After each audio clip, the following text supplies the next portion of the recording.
you would call it a synagogue, but they don't call it a synagogue, do they? No, they don't ever call it. That's temple, temple this, temple that, temple this. It's always a temple. Reformed Jews, the temple is where we are. So they are implying by that we do not recognize the temple in Jerusalem as the temple, that our temple is wherever we are. We are not returning to Zion. We are going to be good Germans. We are going to be good Frenchmen. We are going to be good Englishmen, Americans, and so on. We don't, and so hand in hand with that will be the deletion of the prayer for the return to Zion from the prayer books. See, this is what is implied in the answers to the French questions, and this is what you say, well, what's going on here? These are huge changes in Jewish practice, which are happening overnight. You know, when German Jews came to America in the mid-1800s, after the revolution, we probably don't know the history of Europe that well, but there was a revolution of 1848 that things got very uncertain in Europe. A lot of new revolutionary movements, socialism and so on. A lot of upset in Europe, and the revolutions that swept Europe in 1848. It's a famous period. Karl Marx is rising in this period, you know, either observing or even provoking some of these things. Others like him. It's a very unsettled period socially speaking in Europe in the mid-1800s. At that point, immigration to America among Jews, you know, skyrocketed. And when the Jews came, they were coming now from countries like Germany.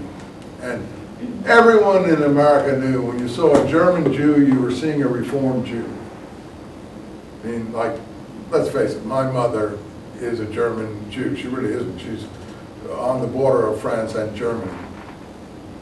And my father is an Eastern European Jewish person. And, you know, he would have been brought up in what they call a heder, a one-room schoolhouse. He would have learned Talmud when he was young and so on and so forth. But when he came to America, he was born in America, but his brothers weren't. So he loved to throw off all this and become, you know, an American, a modern person. And my mother represented a tremendous triumph for him. But they would be totally assimilated, totally Reformed Jews, and for them, there were no German Jews who in America who came from Germany who even thought, at least that I'm familiar with in terms of Orthodox Judaism, it just was beyond the pale. So Reformed Judaism was something that you automatically blamed on German Jews. They got in Israel, German Jews have a terrible reputation. I told you they have a nickname for them. They call them Yekes, Y-E-K-E-S, because many Israel people come from more Eastern Europe, and they have an animus against German Jews. They think they're all little sort of Prussian Nazi type people. It's a stupid preconception or image that they have, and they think they're all, you know, punctual, looking at time clocks and, you know, all that sort of thing. They have this ridiculous view of German Jews, but German Jews got a reputation from what we're seeing here in front of us now. That's where the Reformed Jewish movement took off, got started, and took hold.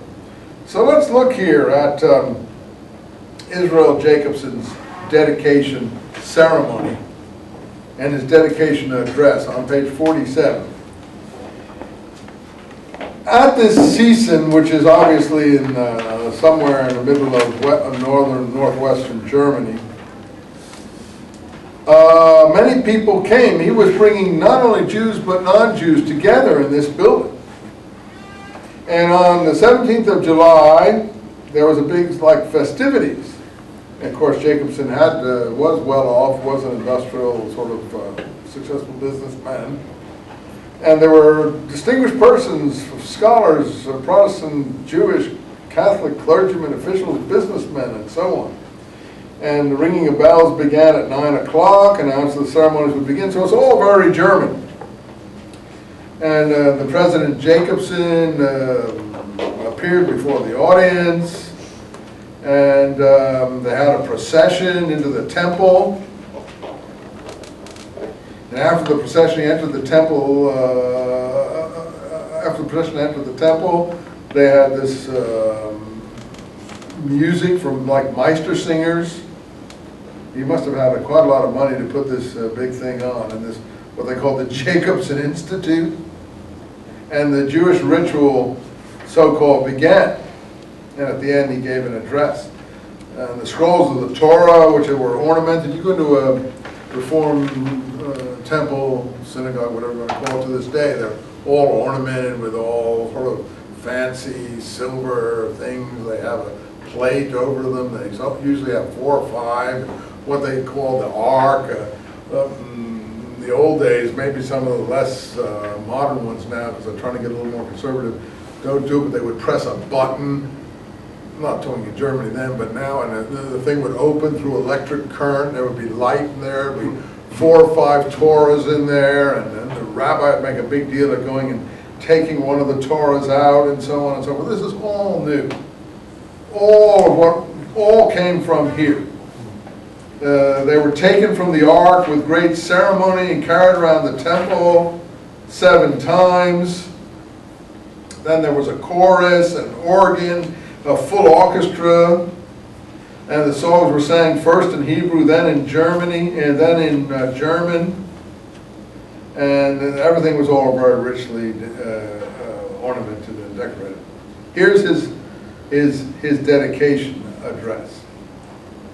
It's been left to the tolerance of our days, Israel Jacobson addressing the audience, to bring about and to make possible that which only a little while ago would have appeared impossible. In building this edifice, it has not been my intent to bring about a complete religious unification of all religions. I'm not trying to unify them. One accomplishes nothing at all if one desires everything too much at one time. Maybe that's my final goal.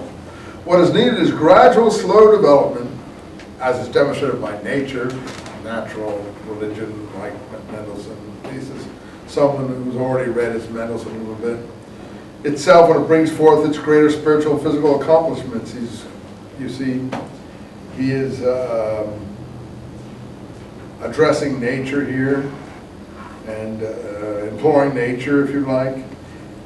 Any divergence from this wise procedure of our common mother nature, see, these are the laws of nature, if you like, what I'm doing here, which human stubbornness or frivolity might suggest, human stubbornness, Orthodox Judaism.